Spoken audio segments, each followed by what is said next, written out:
గల అంశం అనేది ఎక్స్పైర్ డేట్‌కి దగ్గర పడిందంటారా?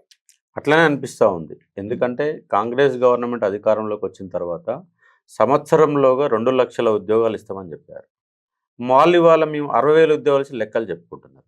మీరు ఒక్క నోటిఫికేషన్ ఇవ్వకుండా మీరు కాంగ్రెస్ పార్టీ అధికారంలోకి వచ్చినాక నోటిఫికేషన్ ఏమని ఇచ్చిరా? నోటిఫికేషన్ ఇవ్వలే కదా.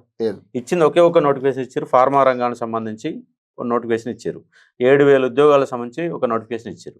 అది ఎగ్జామ్ పెట్టారు. ఎగ్జామ్ పెట్టి కూడా సంవత్సరం అవుతుంది. సంవత్సరం అయినా వరకు రిజల్ట్ లేదు, ఇంతవరకు పత్రాలు ఇవ్వలేదు. అంటే మీ 7,000 ఉద్యోగాలకు సంబంధించి ఒక ఉద్యోగం కూడా ఇవ్వలేదు.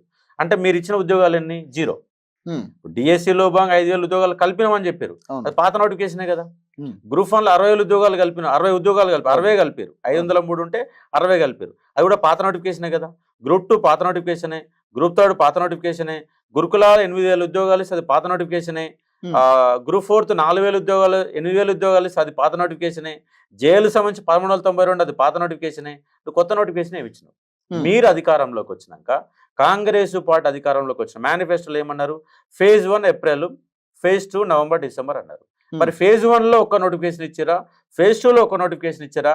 ఏడాదిలోగా 2,00,000 ఉద్యోగాలు అన్నారు. ఇప్పటివరకు ఒక ఉద్యోగం ఇవ్వాలి. అందుకే మేము నిన్న బషీర్బాగ్ ప్రెస్ క్లబ్లో కూడా ప్రెస్కి అడ్రస్ చేసిన కాన్సెప్ట్ ఏంటంటే, ఇప్పుడు అసెంబ్లీ సమావేశాలు జరుగుతున్నాయి. ఆల్రెడీ 29 నాడు జరిగింది, 0 అవర్ జరిగింది, కాసేపు మళ్ళీ వాయిదా ఇచ్చినారు. 2 నుంచి 7వ తారీఖు వరకు 6 రోజుల పాటు మీరు శాసనసభ సమావేశాలు నిర్వహిస్తున్నారు.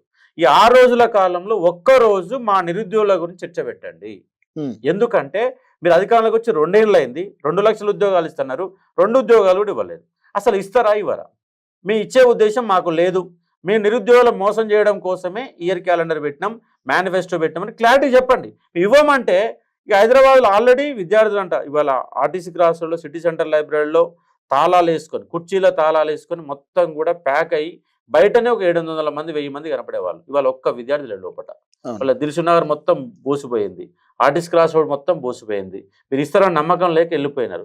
ఎంతో కొంత ఒక 10%, 15% మిగిలిన వాళ్ళు ఉన్నారు.